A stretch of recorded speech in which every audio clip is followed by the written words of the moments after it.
বর্তমানে যে Sunday watch team যে ফেসবুক পেজটা আছে, হ্যাঁ সেখানে 20,000-এর উপরে ফলোয়ার্স। হ্যাঁ, তো সেই প্রায় 23,000। হ্যাঁ। সেইটা কিভাবে ফরমেশন হলো সেই টিমটা? ও, সেটা হলো কি, এই যে আমরা আমরা তো ওই রোববার রোববার পাখি দেখতে বেরোই। পাখি মানে কি, পাখি, প্রজাপতি, ফড়িং, গাছপালা সব কিছুই দেখার লোক আছে আমাদের, বা আমরাও চর্চা করি সব। তো সেইটা যখন এই ফেসবুক গ্রুপগুলো খুলছে, wild life of West Bengal খুললো, আরও নানা রকম খুললো, তখন কয়েকজন আমাকে বললো যে আমাদেরও একটা ফেসবুক অ্যাকাউন্ট করা হোক। সেই জায়গাটা আমার মনে হচ্ছে সেটা নদিয়ার খিসমা বলে যে ফরেস্ট রয়েছে, রানাঘাটের চেয়ে একটা স্টেশন দূরে, সেইখানে কথা হচ্ছিল।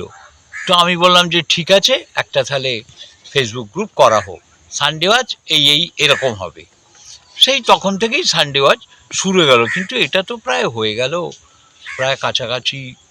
ফেসবুক গ্রুপ কতদিন ধরে হয়েছে মনে আছে কিছু? সেই সময় থেকেই হয়েছে, তার কিছুদিন পর থেকেই। এই ফেসবুক গ্রুপ কতদিন হলো গো, কারো মনে নেই না? 15 বছর, 20 বছর হবে। আমি বলতে পারছি না। হ্যাঁ, তবে এটা মনে হয় 15 বছর মতো হবে মনে হচ্ছে আমার, ঠিক খেয়াল নেই বছরটা, বয়সটা। কেউ কেউ একা কোথাও প্রকৃতি দেখতে বেরোয়, আপনারা একসঙ্গে অনেকে মিলে বেরান, এর কি গুরুত্ব আছে?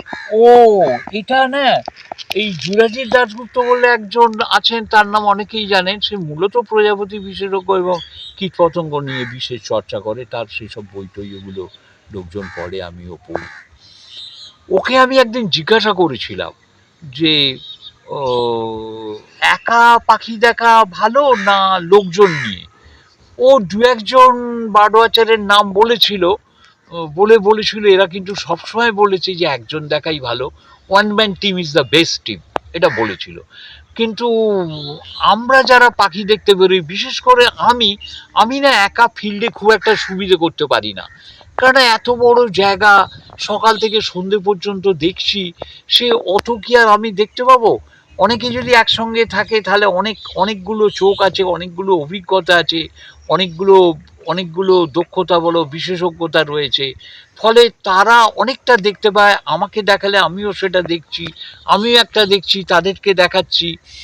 ফলে একটা যখন ফিল্ড করি, কোনো একটা রোববার, আমরা রোববার 7 ভাগে করি, তো সেইভাবে সানডে ওয়াচ নামটা হয়েছে, সকাল থেকে বিকেল বা সন্ধে পর্যন্ত। ফলে আমরা অনেক পাখি দেখি, অনেক, কীরকম অনেক পাখি দেখি তার একটা কথা বলি। অনেকে সেসব জায়গায় ঘোরে, বলে যে স্যার আপনি অমুক দিন অমুক জায়গায় গিয়েছিলেন, আপনার রিপোর্ট দেখলাম এত পাখি দেখেছেন, আমরা তো অত দেখলাম না।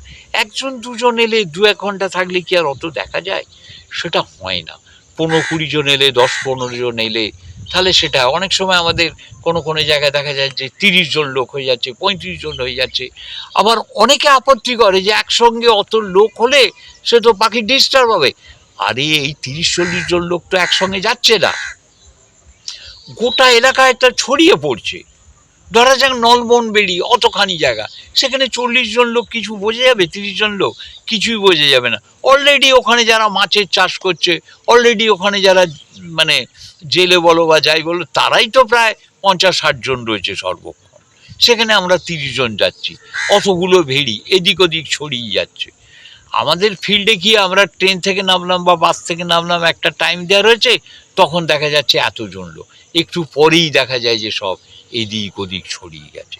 ফলে সেই ভয়টা থাকে না যে পাখি ডিস্টার্ব হবে। কিন্তু একসঙ্গে অনেকে থাকলে সুবিধা হয়, এটাই আমার মনে হয়। বেশিরভাগ লোকজনই দলবল নিয়ে বেরো, হয়তো এত বড় দল নয়, 4-5 জন মিলে গেল, 6 জন মিলে গেল। যেমন আমাদের এখন কয়েকজন চলে গেছে ভাগলপুরে, ওই গ্রেটার অ্যাডজুটেন্ট যেটা হাড়গিলে বলে সেটা দেখতে। ওখানে একটা জায়গায়, ভাগলপুরের একটা জায়গায় 600টার মতো রয়েছে। মৃণাল কৌশিক বলে একজন, সে খুব পরিশ্রম করে এগুলোকে রক্ষা করে, সর্বক্ষণই গার্ড দেয়, লোকজন ঠিক করা আছে, কেউ ওদের কোনো ক্ষতি করতে পারে না। যেসব গাছেতে ওরা বাসা করে সেসব বাসা রক্ষা করা হয়, এইটা রয়েছে, এইটা একটা সুবিধে। আরেকটা দল আমাদের চলে গেছে, তারাও 5 জন মিলে গেছে মালদা জেলার গঙ্গার ধারে পঞ্চানন্দপুর বলে একটা জায়গা আছে, ওখানেও অনেক উল্লেখযোগ্য পাখি পাওয়া যায়, সেসব ওরা দেখতে গেছে। বিশেষ করে ওখানে তো হোয়াইট টেল স্টোন চারটা পাওয়া যায়, তারপর ওই প্রিনিয়া পাওয়া যায়, ডেলিকেট প্রিনিয়া, আর অনেক পাখি আছে সেসব ওরা ওখানে দেখতে গেছে। এরকম 4-5 জন 6 জন 8-10 জন গেলেই সুবিধা হয়। 1 জন 2 জন গেলে আমার মনে হয় যে খুব সুবিধা। আমার তো কোনো সুবিধা হয় না, যদিও আমি অন্য সময় সাইকেল নিয়ে একা একা অনেক ফিল্ডে ঘুরি, কিন্তু আমি অনেক তো দেখতে পারি না। প্রথমত সারাদিন থাকার উৎসাহ থাকে না একা থাকলে, হয়তো 2-4 ঘন্টা রইলাম, কিন্তু অনেকে থাকলে সারাদিন থাকি, সঙ্গে খাবার টাবার থাকে, সারাদিন খাওয়া হয়, নানাজন নানা রকম অভিজ্ঞতার কথা বলে, কে কি দেখলো না দেখলো ইত্যাদি। এই যেমন ধরো আমরা এখন রয়েছি কানাইপুরে। কানাইপুরটা হচ্ছে কোন্নগর স্টেশনে নেবে, বাঁদিকে টোটো আছে, সেই টোটোয় করে 10 মিনিট গেলে কানাইপুর। এখানে অনেক ভেড়ি আছে, লোল্যান্ড আছে। কানাইপুরটা হচ্ছে উত্তরপাড়া দিয়ে গেলে যেমন বশিপোতা পড়ে, সেই বশিপোতার একদম সামনের দিকে শেষ অংশটা হচ্ছে কানাইপুর। তো বশিপোতা গেলে কানাইপুরটা আর কভার করা যায় না, আবার কানাইপুরে গেলে করা যায় না। এটা এক একদিন এক একটা এলাকাতেই থাকতে হয়, এরকম করা যায়। যেমন আজকে ধরো অনেক অনেক ওয়াকটেল দেখেছি, একটা দুটো স্টোন চেট দেখা গেছে, তারপর স্টিক থ্রোটেড উডপেকার, ফালবাস উডপেকার, এইসব দেখা গেছে। একটা গ্রে বুশশার্টও দেখা গেছে, অ্যাডাল্ট মেল, তার ছবিও পাওয়া গেছে। এইরকম পাওয়া যায়, নাহলে 1 জন 2 জন এলে হয়তো এগুলো দেখা যাবে না। ব্রাউন সাইড টাউন সাইড যেরকম দেখা যায়, ডাস্কি ওয়ার্বলার, তারপর গ্ল্যামারাস রিড ওয়ার্বলার, তারপর টাইগার ফ্লাই ক্যাচার অনেকগুলো পেয়েছি। এগুলো শীতের পাখি, এই আর কি। কিন্তু 1 জন 2 জন এলে কি আর এত দেখতে পাবো? প্রচুর হরিয়াল দেখেছি। একটা বট গাছে বটফল পেকেছে, সেখানে ঝাঁকে ঝাঁকে হরিয়াল আসছে। আর আসছে ওই কপার স্মিথ বারবেট, ওটাকে কি বলে, স্যাগরা পাখি বলে, স্যাগরা পাখি, এসব দেখতে পাচ্ছি। অনেকে আছে বলে দেখতে পাচ্ছি, একা হলে তো এত কিছু দেখতে